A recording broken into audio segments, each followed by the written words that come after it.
Hello students, in this lecture we are going to start with the next part, management of inventory. It is on page number 66. Page number 66 બધા open કરી લેજો ફટાફટ. હવે છે ને inventories એટલે શું? પહેલા તો આપણે minimum start. Large portion of working capital is employed in inventory.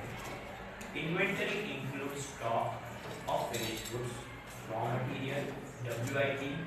Around about 60% of current assets are employed in inventories. હવે inventories એટલે in short આપણે કહીએ કે stock. સ્ટોકમાં ખાલી finished goods હોય એ જરૂરી નથી.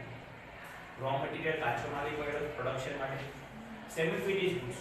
હવે ફોર એક્ઝામ્પલ અત્યારના હું શર્ટ બનાવું છું તો શર્ટમાં ઓવરઓલ એનું સ્ટિચિંગ થઈ ગયું છે, કોલર નથી લગાડી, સ્લીવ્સ નથી લગાડ્યો, એ ડાયરેક્ટ પહેરાશે તો એ શર્ટ તો એ શું થયું? Semi finished goods. અને આખો પ્રોપરલી શર્ટ બની ગયો છે, ફિનિશ થઈ ગયો છે, પેક થઈ ગયો છે, તો એ આખો એની જશે ફિનિશ. તો યુઝ્યુઅલી બધા ઓર્ગેનાઇઝેશનમાં જે વર્કિંગ કેપિટલની વાત કરીએ એમાં અરાઉન્ડ 60 to 65% જે હોય ને એ આપણે વાત કરીએ છીએ, એની વાત કરીએ છીએ ઇન્વેન્ટરીઝમાં એનું ઇન્વેસ્ટમેન્ટ હોય છે વર્કિંગ કેપિટલ, કરન્ટ એસેટ્સમાં વાત કરીએ. પછી ઓબ્જેક્ટિવ ઓફ ઇન્વેન્ટરી મેનેજમેન્ટ શું કીધું છે? To minimise the investment in inventory to maximise the profitability. કે તમે જેટલું બને એટલું ઓછું કરો, નહીં તો તમારો સ્ટોક જે છે એમને પડ્યો રહેશે, આઉટડેટેડ થઈ જાય. એટલે ટ્રાય કરો કે ઇન્વેન્ટરીઝમાં ઓછું રાખવું જેનાથી પ્રોફિટ મેક્સિમમ થાય. આછું કેમ નથી બનાવવાનું? આછું કેમ નવું પ્રોડક્શન થઈ શકે? તો આ બધી વસ્તુ વિચારો to make the smooth production and efficient sales operation. હવે એક કામ કે છે કે ઓછો રાખો, એક કે છે કે તમારું પ્રોડક્શન જે છે એ પ્રોપરલી હશે તો તમારું સેલ્સ છે એફિશિયન્ટ રહેવું જોઈએ. એટલે આપણે ક્યારેક એવી સિચ્યુએશન થાય 500 પ્રોડક્ટ વેચવા છે, તમને પડ્યા છે 100, એક દિવસમાં તો 400 પ્રોડક્ટ ના બન્યા તો એ સિચ્યુએશન આપણે વિચારવી પડશે. હવે નીડ ફોર ઇન્વેન્ટરીઝ. ઇન્વેન્ટરીઝ ની શું નીડ છે? તો અહીંયા એ લોકો સ્પેસિફાઈ કર્યું છે inventory of row material enables the productions manager efficient organization of production. Finished product inventories enable the marketing manager to meet the needs of the customers prompt. હવે જે પ્રોડક્શન મેનેજર છે એ inventory row material નો રાખશે. કેનો row material રાખશે? કેનો overall inventory રાખશે? Row material. કેમ કે ઈ manage કરવાનું. અને જે ઓવરઓલ માર્કેટિંગ મેનેજર છે ઈ ઓવરઓલ શું રાખશે? જે સેલ્સ મેનેજર છે એ ફિનિશ ગુડ્સ.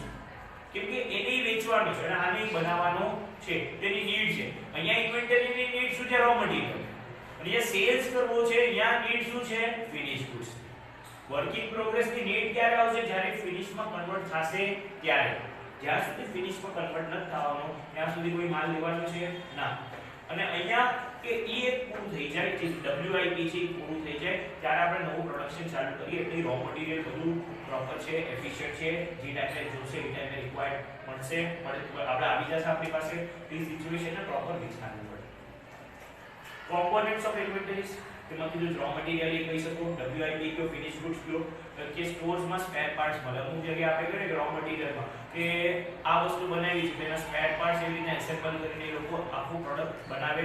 પછી અમુક પ્રોડક્ટ આપણે બનાવવા પડે કે જેમાંથી જે સ્ટોક હોય એમાંથી તૂટી જાય, કરી જાય તો પાછું રીયુઝ આપણે કરી શકીએ. એ પણ આપણે રાખવું પડે as a part of inventory. હવે બેનિફિટ્સ આપણે સ્પેસિફાઈ કર્યા છે. ટોટલ કેટલા બેનિફિટ દીધા? 11 દીધા, બરાબર. સો હવે શું રીડ કર, ફર્સ્ટ ફાઈવ રીડ કર. Inventory enables the production manager for the availability of the all types of material. It ensures efficient purchase of raw material. As a result, there is a saving in cost. Production can be carried out efficiently. It minimizes the wastage at all levels. It enables the benefit in work in progress. For હવે અહીંયા શું specify કર્યું છે કે inventories પર જ્યારે આપણે વાત કરીએ તો પ્રોડક્શન મેનેજર બધી વસ્તુ વિચારશે કે રો મટીરીયલ આપણી પાસે અલગ અલગ ટાઈપનું રિક્વાયર્ડ છે, બધું છે કે નથી તો આપણે પરચેસ કરી લઈએ જેનાથી ઓવરઓલ સેવિંગ કોસ્ટ થાય એટલે ફ્યુચરમાં મને વધારે ખર્ચો પણ ના લાગી શકે, એફિશિયન્ટલી બધું કામ થઈ શકે પ્રોડક્શનમાં, વેસ્ટેજ બહુ ઓછામાં ઓછો વેસ્ટેજ થાય. અને WIPમાં પ્રોપર જે બેનિફિટ્સ આપણે રિક્વાયર્ડ છે જેટલા બની જાવ એટલા બની જાય છે કે નથી બની જાવ એ બધી વસ્તુ આપણે એનાલિસિસ કરવી પડે. Next Firm is unable to provide better service to its customer. Adequate level of finished goods help to firm to enable its sales efforts. Optimum investment and efficient use of capital is possible. It enables minimizing ordering and carrying costs.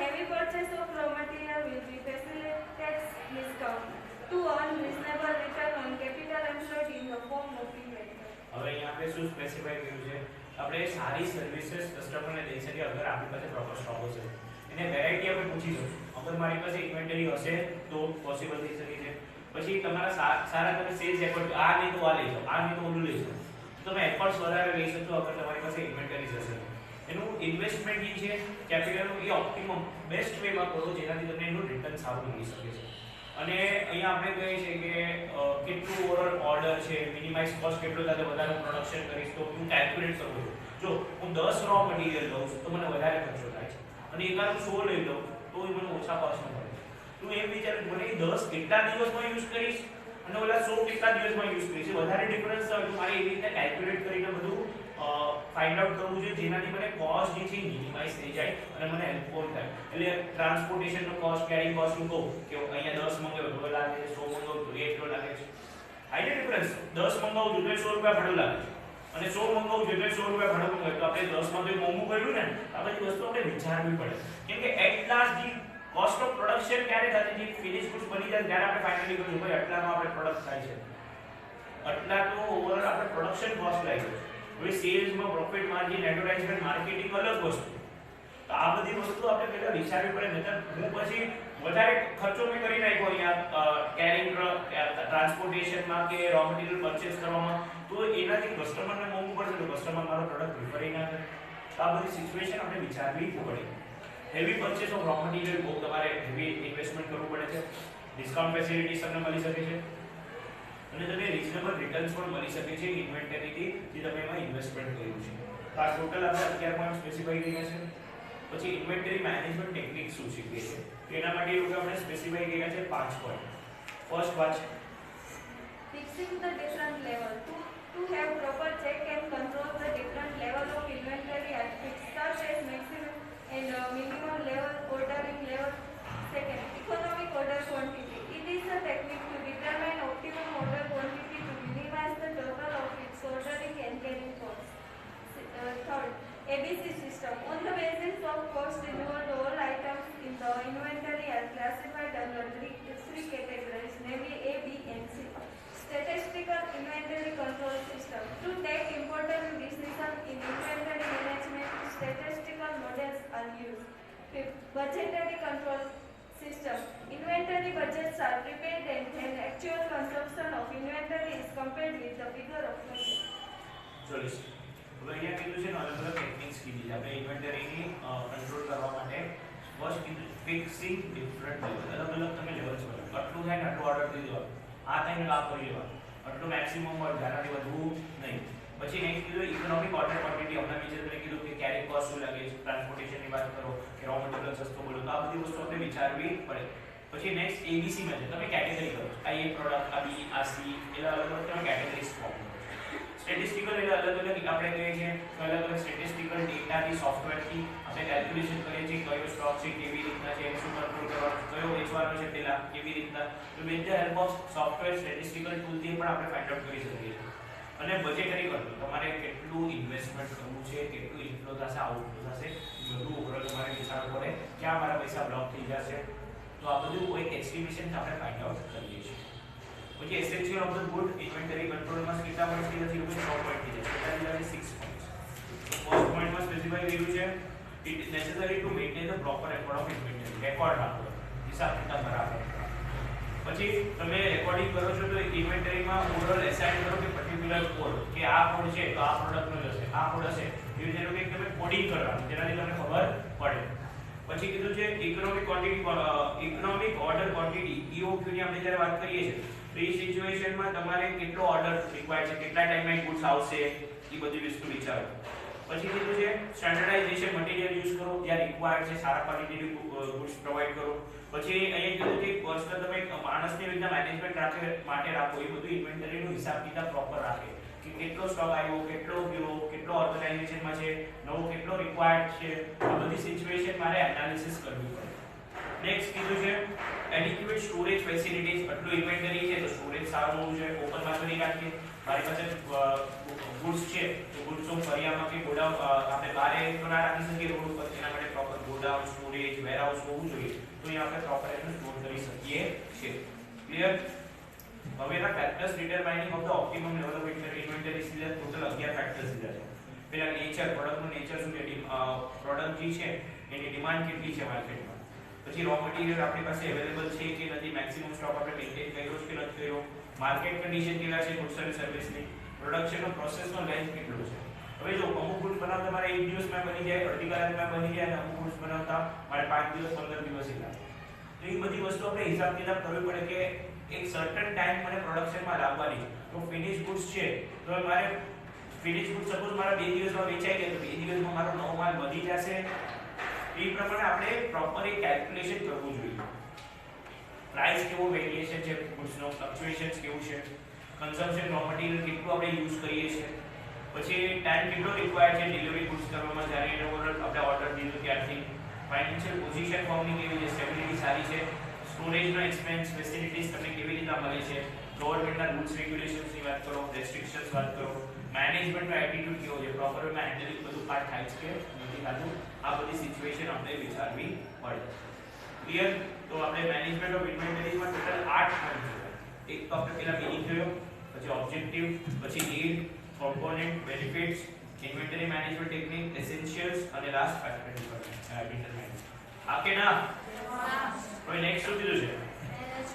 Management of what? Receivables. Management of receivables માં સૌથી પહેલા એવું કે શું specify કર્યું છે એનો meaning read કરો. Credit and collection policy can have important influence of the sales of products and services. When firm sells its products or services on credit basis, it means firm has granted credit to customers. This is called receivable or book debt. Second, objective of એક minute. અહીંયા આપણે કીધું છે receivables એટલે શું, મારા ઓર્ગેનાઇઝેશનમાં inflow થશે કે આઉટફ્લો? શું થશે? રિસીવેબલ્સ ની વાત કરું છું એટલે મારા બિઝનેસમાં પૈસા આવશે કે જશે? આવશે. એટલે મેં શું કર્યું છે? સેલ્સ. સેલ્સ કેવી રીતના કર્યું છે? ક્રેડિટ ઉપર. ત્યારે હું બીજા આગળ પૈસા માંગી શકું તો એનો રેશિયો કેવી રીતના છે, કેટલું ઓવરઓલ એમાં બેડ ટેક્સના પણ ચાન્સીસ છે. જરૂર નથી બધા રૂપિયા આવી બી જાય, ના આવે તો એક ઓવરઓલ એસ્ટિમેશન છે આ આટલા રૂપિયા આવવાના નથી. તો આ બધી વસ્તુઓ મારે હિસાબ કિતાબ કરવો પડે, કેલ્ક્યુલેશન કરવું પડે. એના ઉપર તો ઓવરઓલ ડિપેન્ડ થશે કે મારો ઓવરઓલ ઇન્વેન્ટરીઝ કેવી રીતના પરચેસ કરીશ, શું કરીશ. અહીંયાથી રૂપીસ આવશે કરશે, રોલિંગ થશે તો જ બધી વસ્તુ આગળ કામ આવશે, પાછું નવું પ્રોડક્શન ચાલુ થશે, નવું વિનિશ ગુડ બનશે, નવું માર્કેટમાં વેચાશે. તો આ જ રોલિંગ એક સાયકલ ચાલુ રહેવી જોઈએ. હવે એનો ઓબ્જેક્ટિવ સ્પેસિફાઈ કર્યા, ઓબ્જેક્ટિવ પર ટોટલ 4 પોઈન્ટ છે. રીડ કરો. firm sells goods to its customer and does not receive the payment in cash means it grants the credit. That is the creates this receiver. Following the basic objective of grant credit to protect itself from competitors, to attract potential customer to buy its product at favorable terms, to promote sales, to stand in competition. તો હવે આપણે શું કીધું છે કે આપણે cells ની જ્યારે વાત કરી તો અહીંયા ટુ પ્રમોટ ધ સેલ્સ એટલે તમે સેલ્સ વધારે પ્રમોટ કરો ટ્રેન્ડ ઉપર. પછી કીધું છે કોમ્પિટિટર્સને પ્રોટેક્ટ કરો. અગર તમે ક્રેડિટમાં નહીં જો તો કોઈ બીજો લઈ જશે, એટલે બધી સિચ્યુએશન તમે એનાલિસિસ કરીને તમે ક્રેડિટમાં આપો છો. પછી પોટેન્શિયલ કસ્ટમર્સ જે છે એ ફેવરેબલ ટાઈમમાં પેમેન્ટ કરશે એને જ બીજા બધા નથી દેતા. ઘણા લોકો ક્રેડિટ લેવા આવે બટ તમે બધાને દો ના, જે લાગે છે આ પેમેન્ટ કરી દેશે એવાને તમે ક્રેડિટ દો. નવો બિઝનેસમેન આવે તમારી પાસેથી ગુડ્સ ક્રેડિટ ઉપર માંગે તો તમે 10 વાર વિચારો, તમે એનો રેફરન્સ માંગો, તારી કોણ ગેરંટી લે છે કે તું મને રૂપિયા આપીશ, નહીતર તો તમે સ્ટોક લઈ ગયો અને પછી એ પૈસા ના દે તો આ બધી સિચ્યુએશન તમારે વિચારવી પડે. Promote the sales to stand in the competition. તમે એવો સેલ્સ કરો તમારે કોમ્પિટિશનમાં બી સ્ટેન્ડ કરો. એટલે બહુ વધારે પ્રાઇસ લેશો તો એ લેશે નહીં, બહુ ઓછો લેશો તો કોઈ વેલ્યુ નહીં કરે. એટલે આ બધી સિચ્યુએશન આપણે પ્રોપર કોમ્પિટિશન પ્રમાણે આપણે ચાલવું પડે. સેલ્સ ક્રેડિટ સ્ટાન્ડર્ડ સ્પેસિફાઈ કર્યા છે કે કલેક્શનનો કોસ્ટ લાગે, બેડ ડેટ્સનો ખર્ચો છે, એવરેજ કલેક્શન પીરિયડ શું છે, ડ્યુરેશન શું છે, વોલ્યુમ શું છે, કેટલો આપણે સ્ટોક વેચીએ છીએ, એની સાઇઝ શું છે વોલ્યુમમાં, કેશ ડિસ્કાઉન્ટ તમે કેટલું પ્રોવાઈડ કરો છો. તો આ બધા ઓવરઓલ ક્રેડિટ સ્ટાન્ડર્ડ્સ આપણે નક્કી કરીએ છીએ. એનો કલેક્શન પીરિયડ, એક્ચ્યુઅલ કોસ્ટ, આ બધી વસ્તુ આપણે ફાઇન્ડ આઉટ કરવી પડે છે. પછી નેક્સ્ટ કીધું છે આપણે ક્રેડિટ એનાલિસિસ. ક્રેડિટ એનાલિસિસમાં શું સ્પેસિફાઈ કર્યું છે કે તમે કસ્ટમર પાસેથી ઓવરઓલ એને આપો ગુડ્સ ઉધાર, તેના માટે તમે અમુક વસ્તુની ઓવરઓલ એક એગ્રીમેન્ટ કરી લો, ચોખવટ કરી લો. ભાઈ કેટલા ટાઈમમાં તો રૂપિયા દઈશ, મને ઇન્ફોર્મેશન તમે લઈ લેશો કે ક્યારે તમે દેશો, ગ્રાન્ટ તમે ક્યારે કરશો. સપોઝ આની પાસે તમારે ગુડ્સ ઉધાર લેવા છે, એ બધી વસ્તુ પહેલા મારે ડિસ્કશન થઈ જાય, કેટલા ટાઈમમાં પૈસા માંગશે, કેવા ટાઈપના ગુડ્સ જોવે છે, કેટલા દિવસમાં ડિલિવર કરવા છે. આ બધી વસ્તુ પહેલા મારી ફાઇનલાઇઝ થઈ જશે, પછી જ મને ક્રેડિટ ફેસિલિટી કે પહેલા મને કોઈ ધ્યાન લઈ લે, પછી જોઈ લેશું. પછી જોઈ લેશું 2 દિવસ તમે અહીંયા આગળ માંગુ અને 2 વર્ષે ના માંગુ, બટ એક ઓવરઓલ ઇન્ફોર્મેશન એક્સચેન્જ થઈ ગઈ હોય તો મને એને ક્રેડિટ દેવામાં ઈઝી થઈ જાય, એટલે ઈઝી થાય નહીં. પછી cost involve in additional sales on ક્રેડિટમાં સ્પેસિફાઈ કર્યું છે કે સેલિંગ નો કોસ્ટ શું લાગે છે, બેડ ડેટ્સ પણ આપણે થાય છે. પછી હવે ખાલી હું વેચું છું તો એનો મને એ ખર્ચો લાગશે ને, કદાચ ટ્રાન્સપોર્ટેશન મારા ઉપર હોય તો એ બધું એટલા લેસ થઈને જ બધું આવશે. પછી લોસ બેડ ડેટ્સનું વાત કરો, એડમિનિસ્ટ્રેશનના નાના મોટા ખર્ચા બોલો, સુપરવિઝનનું કલેક્શન કોસ્ટ તમે કલેક્ટ કરવા મોકલો એના બધા ખર્ચા બોલો. પછી determinants of the size investment in receivables, શું એના ડિટર્મિનન્ટ છે, તમારું સેલ્સનું વોલ્યુમ શું છે, એટલે સાઇઝ શું છે. પછી ઇન્ક્રીઝ થાય છે કે ડિક્રીઝ થાય છે, તો એનાથી બેડ ડેટ્સ પણ ડિક્રીઝ થશે. ક્રેડિટ પોલિસીસ તમે મેનેજમેન્ટ પહેલાથી ડિસાઈડ કરી રાખો છો. ક્રેડિટ પીરિયડ અને તમે કેશ ડિસ્કાઉન્ટ, જેને ક્રેડિટ ના જતો એના માટે કેશ ડિસ્કાઉન્ટ પણ ફેસિલિટીઝ રાખો છો. કલેક્શનનો કોસ્ટ લાવી દે, stability of the sales, properly sales થાય છે કન્ટિન્યુટીમાં.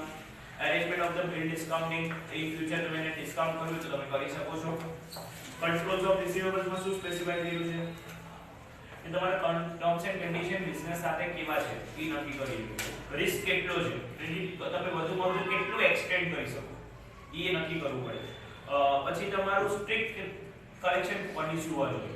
હવે સપોઝ આને મેં કીધું ભાઈ તું 2 મહિનામાં રૂપિયા દઈ દેજે, તો એને ના દીધા મને, તો મારે સર્ટેન એક્શન્સ લેવા જોઈએ, વ્યાજ લઈ શકું. તો એ ઓટોમેટિક વિચાર છે કે ના મારે માર્કેટમાં બિઝનેસ કરવું છે તો મારે એને રૂપિયા પાછા દઈ દો, નહીં તો બીજી વાર તને સ્ટોક થઈ ગયો, ગુડ્સ થઈ ગયો, તારે જરૂર ટાઈમ. કેમ કે એ ટાઈમ પર મને પેમેન્ટ ના દે તો મને કેવી રીતના ટાઈમ પર બધી વસ્તુ પ્રોવાઈડ કરું, તો આ બધી વસ્તુ મારે વિચારવી પડે. Proper records are maintain for outstanding debts, એટલે જે ડેટા નથી આઉટસ્ટેન્ડિંગ છે એનો પ્રોપર હિસાબ રાખો, કેટલા બાકી છે, ક્યારે લેવાના છે, કઈ રીતે છે, એનો ફોલોઅપ લ્યો. Analysis the investment in receivable from time to time, time to time તમે ચેક કરો પહેલા કેટલું હતું, અત્યારના કેટલું છે, ક્રેડિટ વધે છે, ઘટે છે, અગર એ ઘટી ગયું તો એ કેશ હું ક્યાં યુઝ કરું છું, તો આ બધું ઓવરઓલ એક પ્રોપર કેલ્ક્યુલેશન હોવું જોઈએ. સો મેનેજમેન્ટ ઓફ રિસીવેબલ્સ માં આપણે અન્ડરસ્ટેન્ડ કર્યા meaning, objective, credit standards, credit analysis, cost involve, determinants અને કંટ્રોલ ઓફ રિસીવેબલ્સ. ક્લિયર? સો આ તમારે factors determine the optimum level of inventories છે, એ એક નોટબુકમાં લખવાનું છે. ઠીક છે? Okay, thank you.